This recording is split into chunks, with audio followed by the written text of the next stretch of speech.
Que el Señor le bendiga a todos. Amén. Bienvenidos nuevamente a la casa del Señor. Me alegro de verles aquí. Dios ha sido bueno, nos ha dado un día más. Amén. Para que estemos en su casa y aprendamos de su palabra, ¿verdad? Ese es el objetivo, venir a la casa del Señor para edificarnos, para aprender de su palabra. Como siempre, yo hago un repaso de la clase anterior. ¿Se acuerdan? ¿Qué tema estamos viendo? La repetición. Sí. La ceremonia inaugural del Espíritu Santo. Ese fue de la clase anterior, hermana Gloria, excelente. Estamos viendo el tema del Espíritu Santo, pero en la clase anterior vimos la repetición, ¿verdad? ¿Qué más? ¿Qué encontramos en esa clase?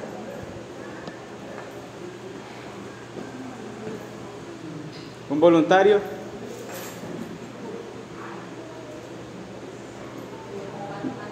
¿No? Ajá, fue un total de 4 manifestaciones del Espíritu Santo en personas distintas. ¿Sí?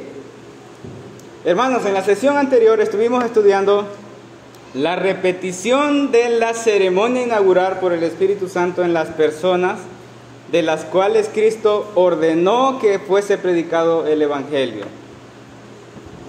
Y será predicado el Evangelio, él dijo, en Jerusalén, Judea, Samaria, hasta lo último de la tierra. Y estuvimos leyendo pasajes registrados por el doctor Lucas en su narrativa de los Pentecostés que sucedieron en el aposento alto, con los samaritanos, los temerosos de Dios, los gentiles, los de Éfeso, que eran los discípulos de Juan, ¿se acuerdan?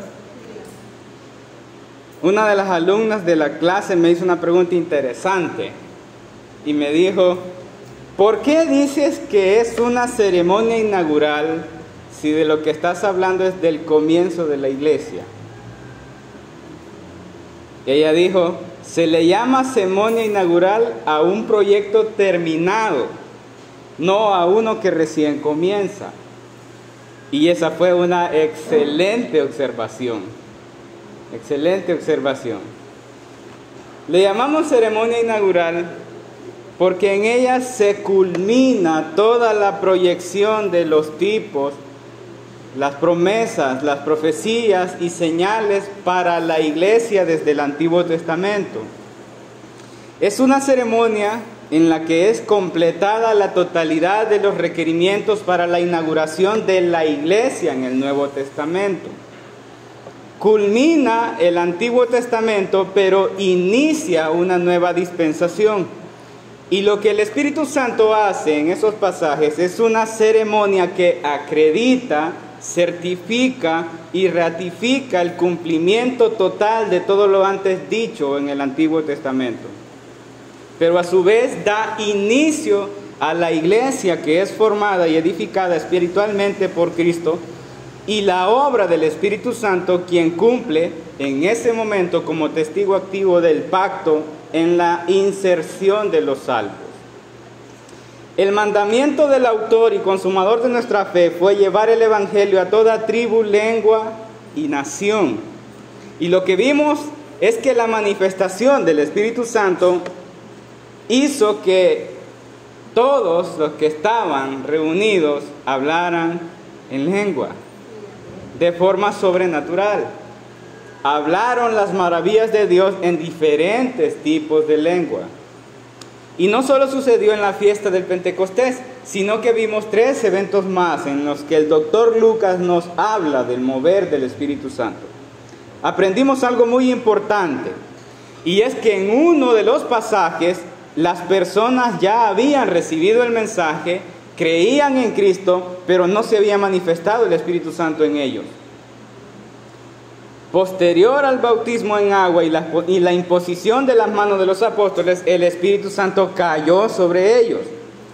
Y muchos usan ese versículo para hablar de una brecha de tiempo, para introducir la enseñanza en que primero está la conversión y después pasa un tiempo en el cual se debe pagar un precio para poder ser bautizado en el Espíritu y para posteriormente ser lleno del Espíritu Santo.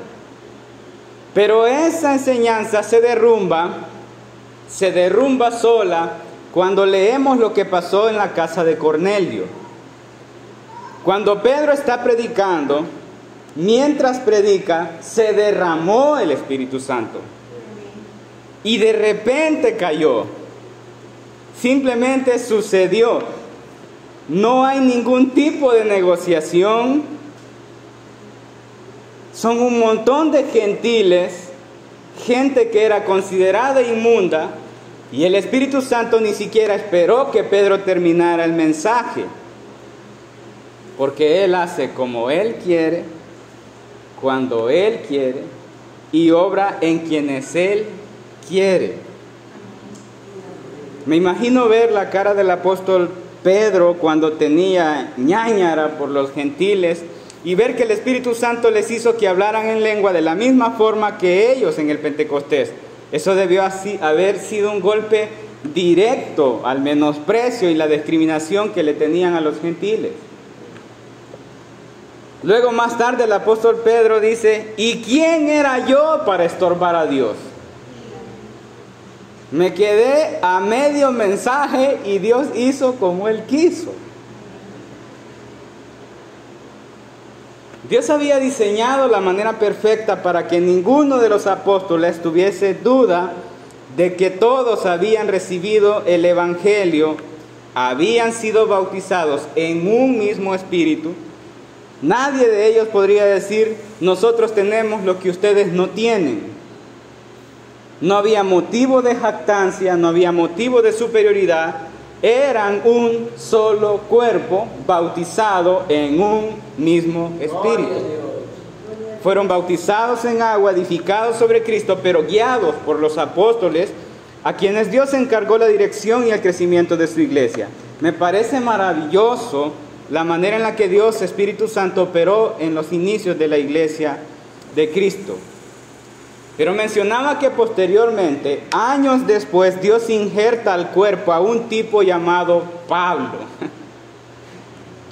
a quien elige para convertirlo en el apóstol de los gentiles. Él es quien recibe la revelación del desglose de cada una de las manifestaciones. A él se le es revelado el orden de las secciones de la obra del Espíritu Santo, los dones, los frutos. Fue a él a quien Dios eligió revelarle todas estas cosas. Él es quien habla y explica acerca de la llenura del Espíritu. Lo que tenemos en el libro de Hechos es una narrativa fiel del doctor Lucas de lo que sucede, cómo sucede, lo que él percibe y a lo que él, desde su conocimiento, le llama llenura del Espíritu Santo. Así que hoy, hermanos, vamos a estudiar la llenura del Espíritu Santo. Déjenme escribirlo por aquí.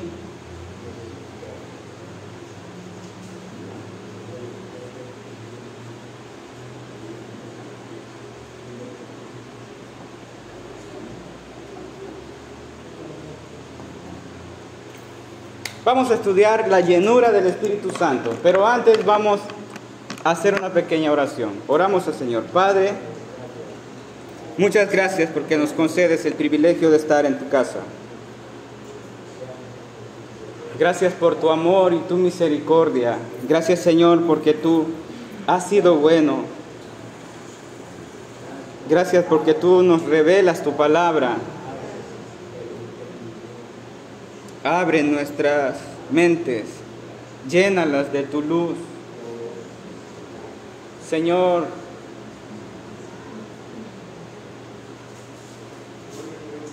ayúdame a poder expresar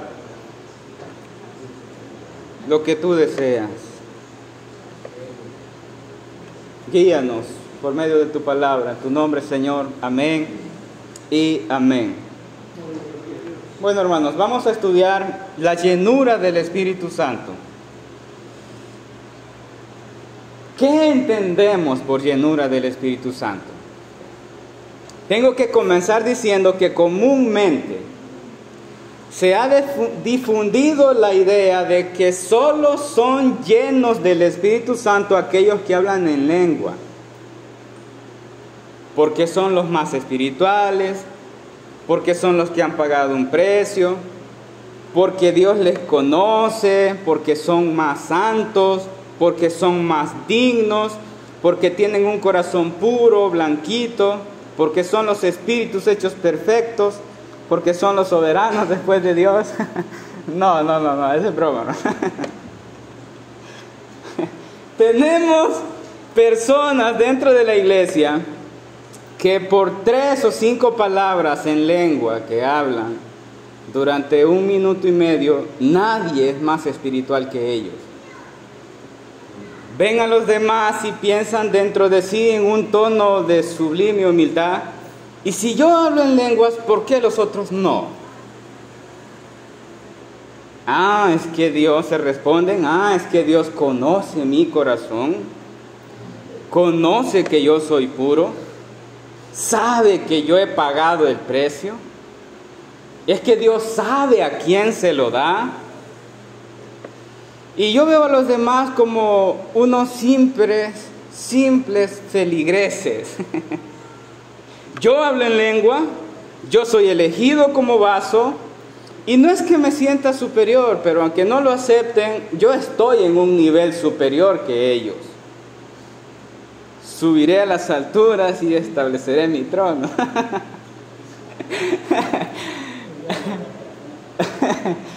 Me parece gracioso ver la actitud de espirituales y superiores, aunque lo diga en forma de chiste, hermano, tiene mucho de realidad. Lamentablemente, el hablar en lengua se ha tomado como objeto de arrogancia y superioridad en virtud de humillación por recibir algo especial. Y hay muchos que van a decir qué mal habla el hermano Eliseo de los que hablan en lengua. No, mis amados hermanos. Lo que realmente me es repugnante y aborrezco es ese espíritu de superioridad. Y todo aquel que tiene ese espíritu se sentirá insultado, se sentirá molesto por lo que recién acabo de decir. Pero es que ninguno de los dones del Espíritu traen como oferta una inyección de ego y superioridad. El Espíritu Santo se encargó de no dejar ninguna forma de sentirse superior a otro, ni en los apóstoles.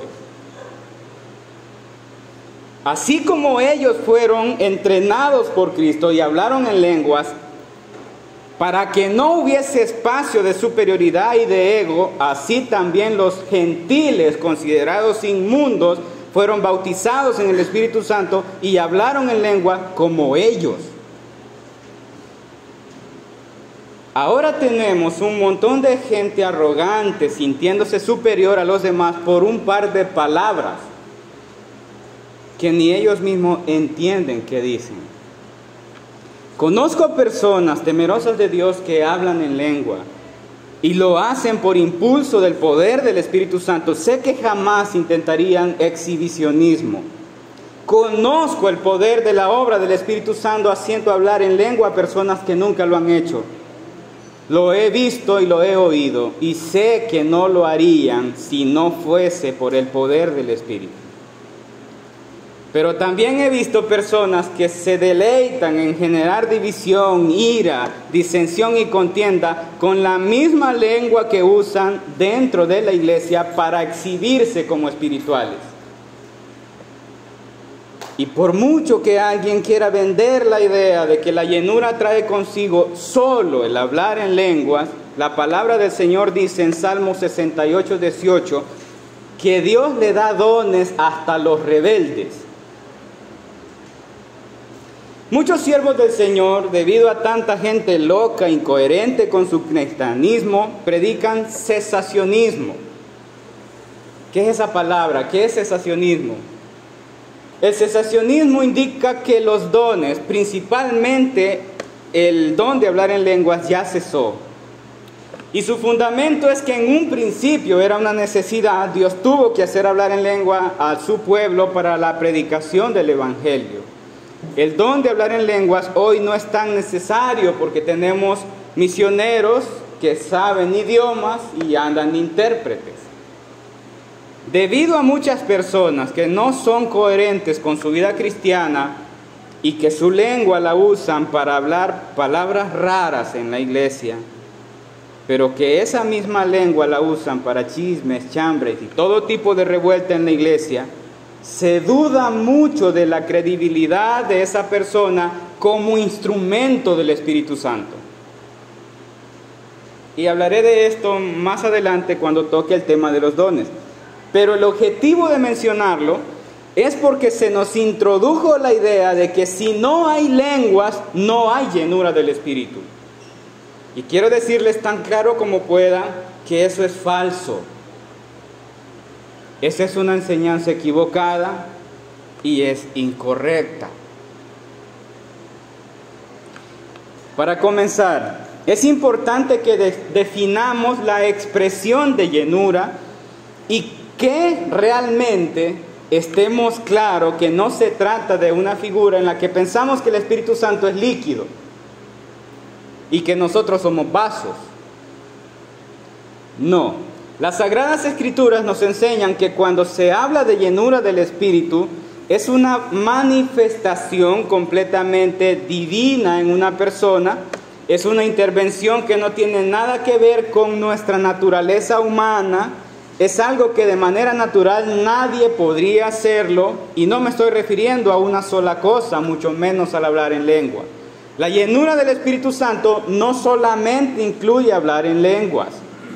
Admitimos que esa es la manera que Dios, Espíritu Santo, utilizó para la ceremonia de inauguración de la iglesia, pero creemos que no es un patrón estricto establecido por Dios en todas las personas.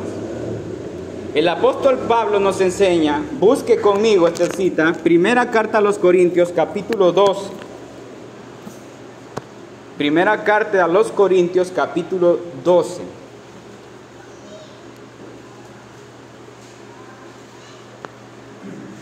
...29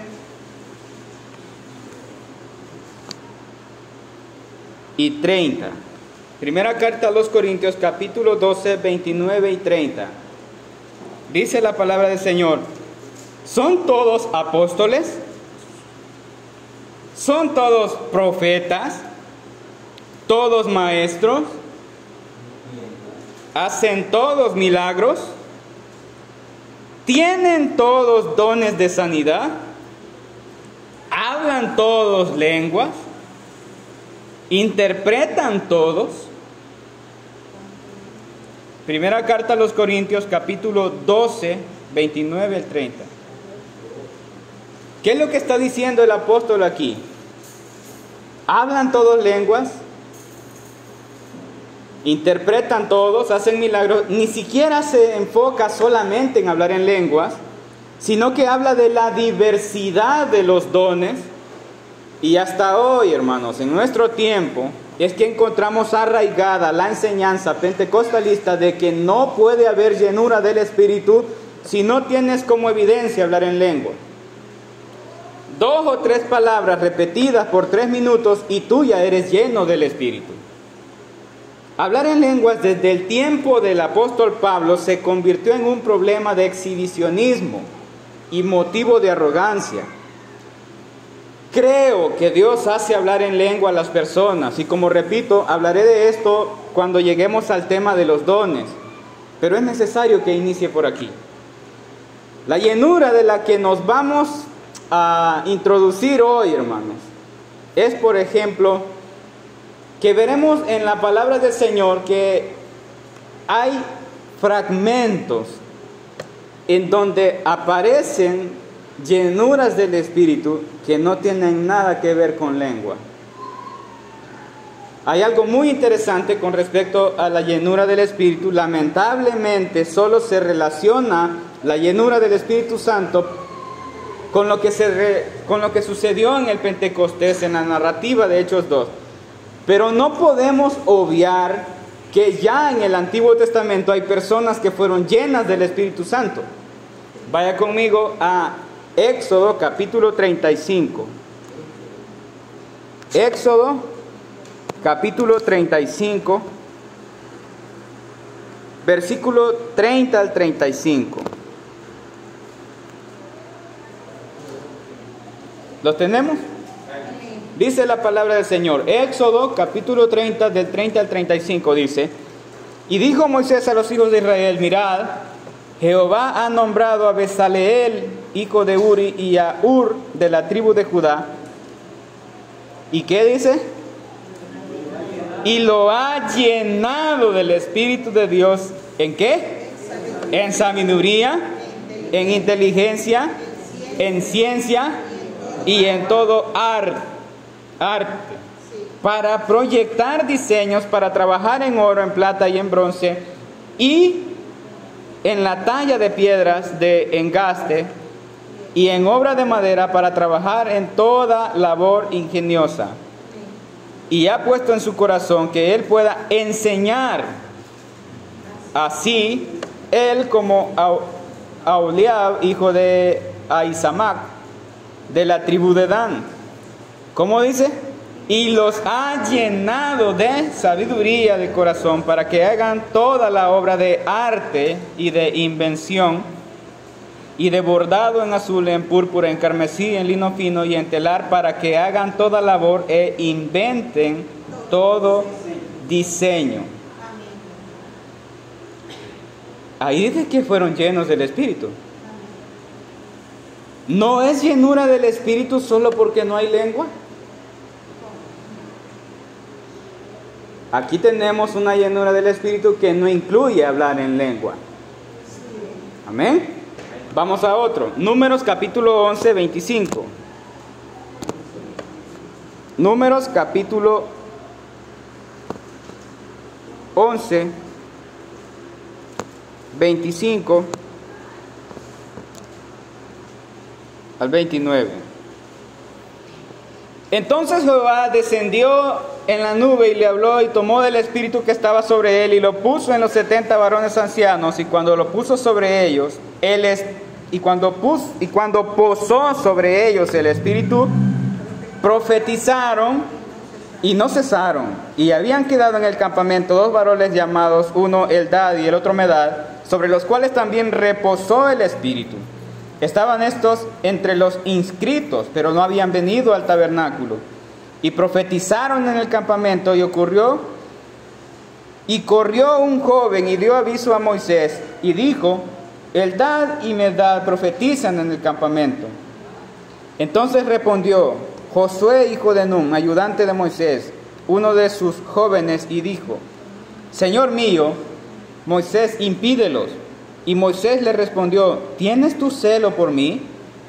Ojalá todo el pueblo de Dios fuese profeta, y que Jehová pusiera su espíritu sobre ellos. Bueno, aquí vemos a ancianos profetizando y recibiendo sabiduría para juzgar. ¿No es llenura eso? Pero no hay lenguas. Creo firmemente que todos los jueces fueron receptores de la impartición de la llenura del Espíritu. Todos los profetas fueron llenos del Espíritu. La llenura del Espíritu Santo en los profetas les hizo hablar cosas futuras que tenían que ser cumplidas al pie de la letra. Ni una jota, ni una tilde debía ser pasada por alto. Y un profeta de Dios no podía hablar de revelaciones divinas si no estaba lleno del Espíritu. Amén. Es el Espíritu y la llenura del Espíritu la única que nos permite el acceso a Dios. Una persona sin el Espíritu no puede ni siquiera escuchar la voz de Dios, porque está muerto. Atención a esto. Entonces debemos notar algo muy importante, que la llenura del Espíritu indica poseer al Espíritu en nosotros.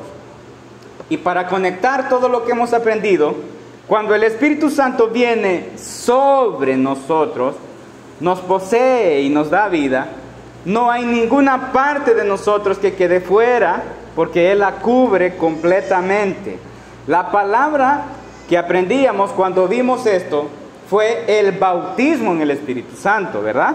Entonces debemos entender que cuando hablamos de la llenura del Espíritu Santo, no hablamos de una medida en específico. No podemos medir qué tanto de Espíritu Santo tenemos dentro, porque Él es una persona.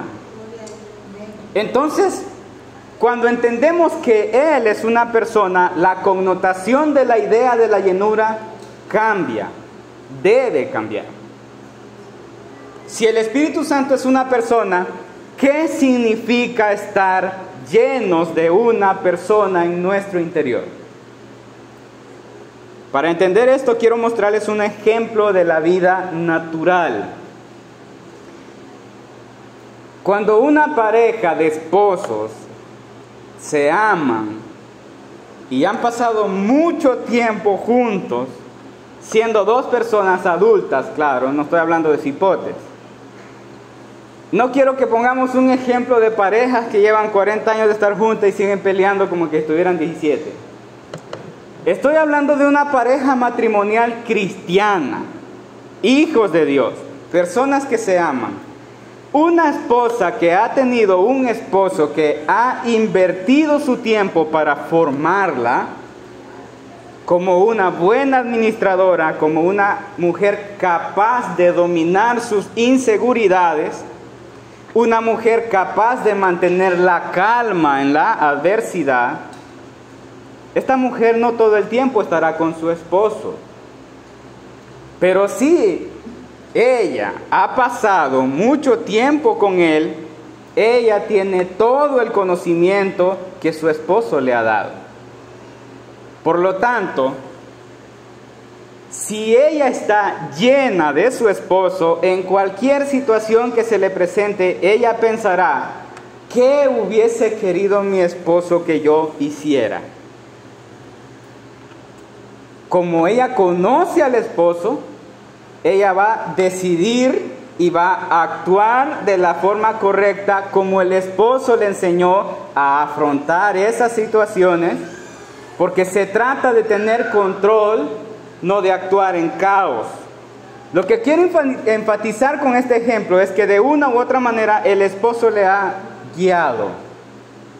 El esposo le ha dominado en su caos, le ha controlado su desequilibrio porque está llena de su esposo en su mente. Y de acuerdo con esa llenura, ella actúa. Diferente es que estemos hablando de una esposa indomable, que hace lo que le da la gana, que ella no nació para ser mandada, se manda sola. Es un espíritu, una criatura salvaje del oeste. En ese caso tendríamos que comprender la lucha de ese esposo con esa esposa. Pobre prójimo, ¿eh?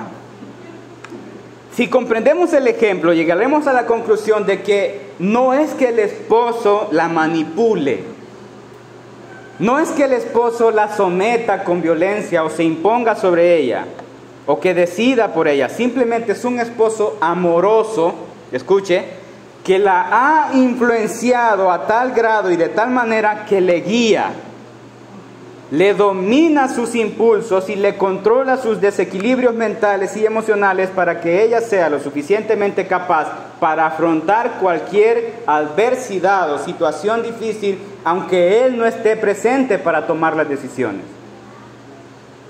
La esencia de esto es la intimidad de la relación de conocer al esposo. La magnitud de la influencia de su esposo en sus decisiones y acciones indican qué tan llena está ella de él. ¿Me di a entender, hermanos? Este es un ejemplo de estar llenos de la influencia de otra persona. ¿Me di a entender? Amén. Ahora vaya conmigo a Efesios capítulo 5, versículo 15. Efesios, vamos a ver qué nos dice el apóstol Pablo. Efesios capítulo 5, versículo 15 al 18. Efesios capítulo 5, versículo 15 al 18. ¿Lo tenemos? El apóstol Pablo escribiendo: mirad pues con diligencia cómo andéis, no como necios, sino como sabios, aprovechando bien el tiempo, porque los días son malos. Por tanto, no seáis insensatos, sino entendidos de cuál sea la voluntad del Señor.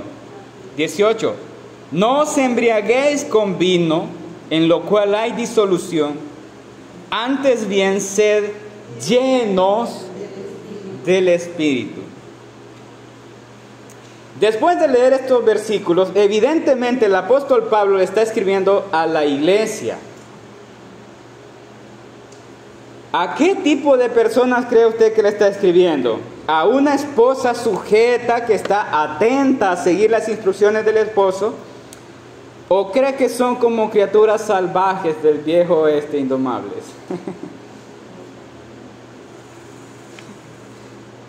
El apóstol Pablo claramente está enseñando: sed llenos del Espíritu. Y esto es un imperativo, es un mandamiento. Sed llenos.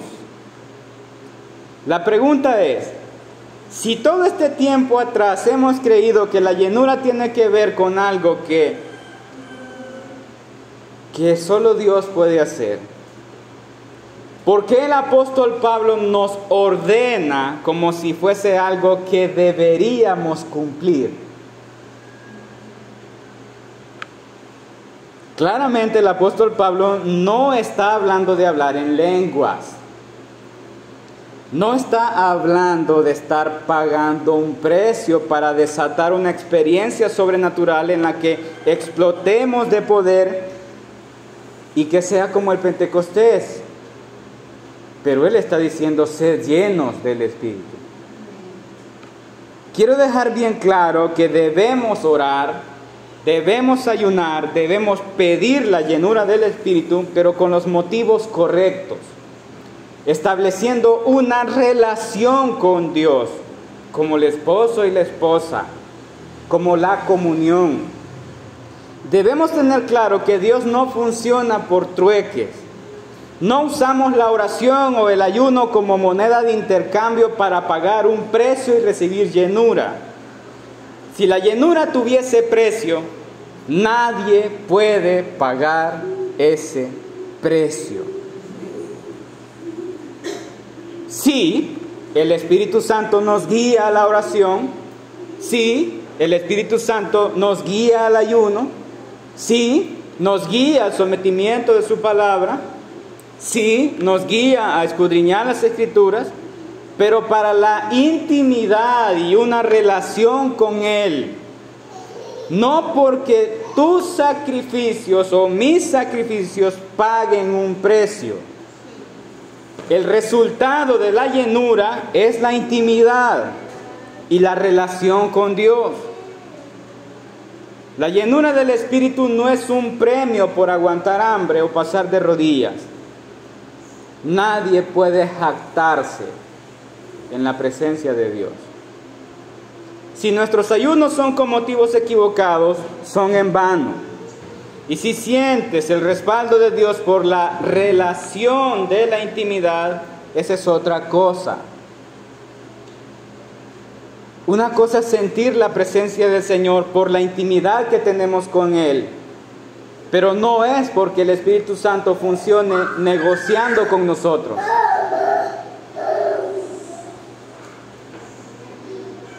No debemos creer que el fruto de nuestra intimidad es la llenura.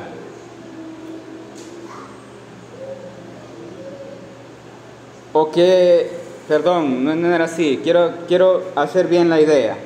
No debemos creer que el fruto de nuestra intimidad o la experiencia sobrenatural con Dios es conseguida por un mérito propio. Ahí sí. ¿Sí? ¿Se entendió? No debemos creer que el fruto de nuestra intimidad o una experiencia sobrenatural con Dios es conseguida por un mérito propio, por un mérito nuestro. Si es así, si pensamos que eso es así, eso es arrogante, eso es jactancioso y se convierte en vanidad. Lo que sí deja claro el apóstol Pablo es que la llenura, aquí en este versículo, implica búsqueda, relación e intimidad. Ahora, el contraste que el apóstol Pablo está usando en este versículo, en Efesios 5:18, dice: no os embriaguéis con vino, en lo cual hay disolución, antes bien sed llenos del Espíritu. Es interesante que él dice: no os embriaguéis con vino. Quiero agregar algo de la historia aquí. El motivo del por qué el apóstol Pablo habla de no embriagarse con vino. Lo que pasa es que hay una práctica en ese momento ahí, de que las personas en ese tiempo, los que eran paganos, se emborrachaban y se embriagaban con vino, porque eso era lo que supuestamente les hacía entrar en comunión directa con las deidades, con los dioses de su tiempo, los dioses que adoraban. Tenían lugares en donde se reunían para tomar, incluso habían hecho fosas en donde iban a vomitar para seguir embriagándose, porque mientras más se embriagaban, según ellos, más comunión tenían con los dioses. En ese contexto el apóstol Pablo les escribe a la iglesia. Pues la iglesia de los Efesios estaba teniendo problemas con el vino. Creía que el vino les podría favorecer para entrar en comunión con Dios. Pero el apóstol Pablo les exhorta de manera tajante: no os embriaguéis con vino, en lo cual hay disolución. Aquí les va. El fruto de la práctica de una persona que se embriaga con vino es que está ebria y sin control. ¿Sí? Pero en donde quiero que nos enfoquemos es que el apóstol Pablo sugiere con esta expresión que lo que controla a una persona en ese punto es la influencia de su embriaguez. La embriaguez le domina, la embriaguez le controla, la embriaguez le somete. El apóstol Pablo agrega: antes bien sed llenos del Espíritu. Entonces lo que indica el apóstol en su expresión antes bien es: busquen ser influenciados, dominados, controlados, sometidos por el Espíritu. Amén. Ser llenos del Espíritu Santo significa ser influenciados, guiados, dominados, controlados solo por el Espíritu. Amén. ¿Lo notamos? Llenos del Espíritu. Del Espíritu. Significa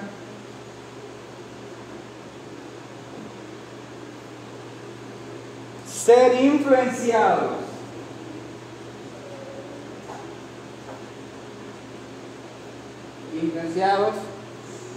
guiados, dominados y controlados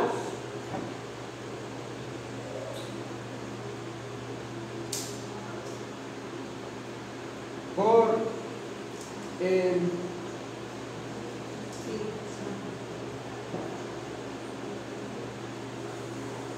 Apréndaselo, hermano. Ser llenos del Espíritu Santo significa ser influenciados, guiados, dominados y controlados solo por el Espíritu Santo. Con esto tenemos la explicación del por qué o qué es lo que implica la llenura, y esto nos da una explicación con sentido de los versículos que leímos. Por ejemplo, los artesanos, dice que ellos fueron, lo que leímos en Éxodo 35, en Éxodo 35 del 30, dice que a ellos los ha llenado del Espíritu de Dios en sabiduría, inteligencia, en ciencia y en todo arte. Entonces ellos estaban siendo influenciados, guiados, dominados y controlados por el Espíritu. Lo mismo pasa en los ancianos que están profetizando. Ellos están influenciados, guiados, dominados y controlados por el Espíritu. Quiero que leamos otro versículo. Lucas capítulo 1, versículo 15.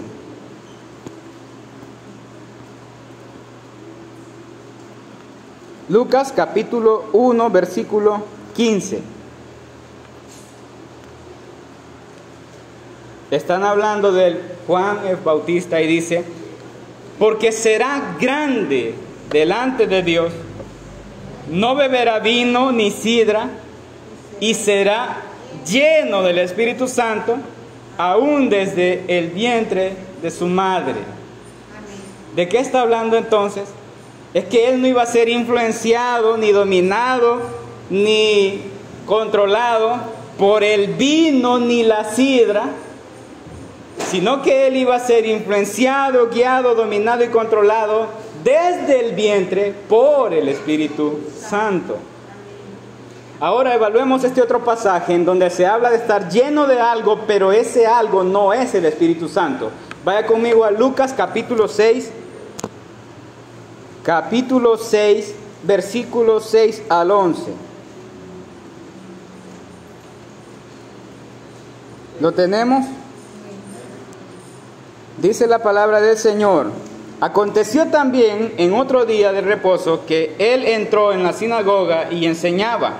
Y estaba allí un hombre que tenía seca la mano derecha, y le acechaban los escribas y los fariseos para ver si en el día de reposo lo sanaría, a fin de hallar de qué acusarle.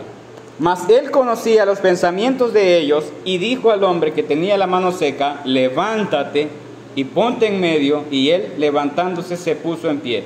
Entonces Jesús les dijo: os pregunté una cosa, ¿es lícito en día de reposo hacer el bien o hacer el mal? ¿Salvar la vida o quitarla? Y mirándolos a todos alrededor, dijo: hombre, extiende tu mano. Dijo al hombre: extiende tu mano. Y él lo hizo así, y su mano fue restaurada. Versículo 11. Y ellos se llenaron de furor y hablaban entre sí por qué podrían hacer contra Jesús. Claramente estamos encontrando la implicación de la frase aquí: y se llenaron de furor. Eso implica que estaban completamente dominados, controlados, influenciados por el furor. Y todas las cosas que hicieran contra Jesús serían guiadas por el furor del cual estaban llenos. ¿Se entiende, hermanos? Así que la llenura implica ser influenciado, guiado, dominado y controlado. Ese es el enfoque de la palabra llenura. Continuaremos la próxima clase, si Dios así lo permite, hablando de la llenura del Espíritu. Dios les bendiga.